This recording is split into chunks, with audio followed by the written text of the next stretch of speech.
नमस्कार मित्रांनो, तुमचं सर्वांचं स्वागत आहे परत एकदा. बरेच दिवस झालं मी काही व्हिडिओ नाही टाकला. सध्या लातूर भागामध्ये जवळजवळ सर्वच मराठवाड्यामध्ये खूप भयंकर पावसाची परिस्थिती आहे. त्यामुळे मला व्हिडिओ टाकता आला नाही, त्याबद्दल सुरुवातीला माफी. सध्या H-1B विजा जो आहे याची खूप चर्चा चालू आहे. ट्रम्प प्रशासनाने दिलेला हा दुसरा दणका म्हणता येईल. त्याचा जास्तीत जास्त फटका भारतीयावरती बसेल असं म्हटलं जातं. सुरुवातीला तर त्यांनी जे हे आहे टेरिफ आहे तो दुप्पट केले आणि त्याचा डायरेक्ट फटका आपल्याला बसलाच. टेरिफ दुप्पट केल्यामुळे आपण जो निर्यात माल करत होतो त्याच्या किमती वाढल्या, त्यामुळे साहजिकच आपल्या निर्यातीवरती परिणाम झाला. त्यानंतर हे आत्ताचं H-1B विजाचं प्रकरण. ट्रम्प प्रशासनाने हे जाहीर केलं की जी H-1B विजाची जी फीस होती, सुरुवातीची फीस साधारणतः 6 लाख रुपये होती, ती फीस वाढवून आता $1 लाख म्हणजे जवळजवळ भारतीय रुपयामध्ये 88 लाख रुपये करण्यात आलेली आहे.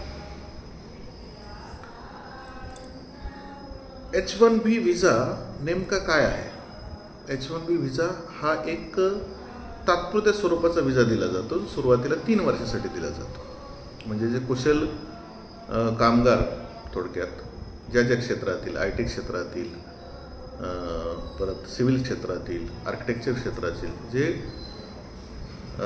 अभियांत्रिकी वगैरे जे असतात, जे आपल्याकडील किंवा कुठूनही बाहेरून अमेरिकेमध्ये जे लोक जातात कामासाठी किंवा शिक्षणासाठी, तर यांना तिथे राहण्यासाठी जो तात्पुरत्या स्वरूपात दिला जाणारा जो विजा असतो त्याला H-1B विजा असं म्हटलं जातं. हा विजा सुरुवातीला 3 वर्षासाठी दिला जातो. नंतर त्याच्यामध्ये तो 6 वर्षापर्यंत वाढवता येऊ शकतो. तसेच नंतर मग ग्रीन कार्डला वगैरे अप्लाय जर केला तर तो कायमस्वरूपी होऊन जातो. अशा पद्धतीचा हा विजा आहे. म्हणजे तिथे जाऊन काम करण्यासाठी लागणारा विजा.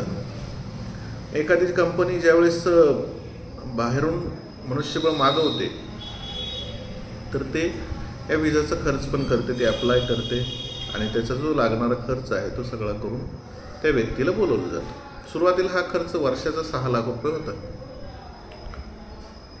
मग 6 लाख रुपये कंपनीला एवढे काय महागात पडत नव्हते. पण आता ट्रम्प प्रशासनाने काय केलं की हा विजाची जी रक्कम भरली जाईल ती $1 लाख भरली जाईल. साहजिकच आहे, 88 लाख रुपये एवढे तो व्यक्ती भरू शकणार नाही आणि जी कंपनी त्याला हायर करते ते पण भरू शकणार नाही. मग याचा परिणाम काय होईल तर बाहेरून येणारे जे मनुष्यबळ आहे ते थांबले जाईल आणि याचा भारतीयांना फटका अशामुळे बसेल की H-1B विजा हा वर्षाला जवळजवळ 85,000च्या आसपास दिले जातात आणि यामध्ये साधारणतः भारतीय लोक 75% असतात. जास्त फटका आपल्यालाच बसणार, भारतीयांनाच बसू शकतो असं म्हटले जाते. आता या पाठीमागं जर तसा विचार केला, स्वकीयांची बाजू, म्हणजे जे लोकल लोक आहेत त्यांना रोजगार मिळणं, हे विषय बऱ्याच ठिकाणी कळीचे मुद्दे आहेत. हे तसे विषय महत्त्वाचे, पण याचा नेहमी राजकारणासाठी वापर जास्त प्रमाणात केला जातो. महाराष्ट्रामध्ये परप्रांतीयाचा विषय आहेच. पंजाबमध्येही मध्यंतरी होतं की दिल्लीमध्ये होतं की बाहेरचे जे लोक आहेत ते येतात आणि आमचे जे लोकलचे जे लोक आहेत त्यांना संधी कमी उपलब्ध होतात. आपल्याविषयीच बोलायचं म्हटलं महाराष्ट्राविषयी तर बिहारी लोक येतात, UP लोक येतात असं म्हटलं जातं. हे लोक जे महाराष्ट्रीयन आहेत यांच्यापेक्षा जवळजवळ अर्ध्या किमतीमध्ये काम करतात. तोच प्रकार अमेरिकेत घडत आहे. म्हणजे ह्या स्वकीयांच्या मुद्द्याचा वापर करून कधी कधी राजकारणी केलं जातं. आता हे जो बाहेरून जाणारे अमेरिकेत जे जाणारे कुशल मनुष्यबळ आहे याच्यावरती नक्कीच परिणाम होईल आणि आता काळच ठरवेल की नेमकं याचे परिणाम किती प्रमाणात होऊ शकतात.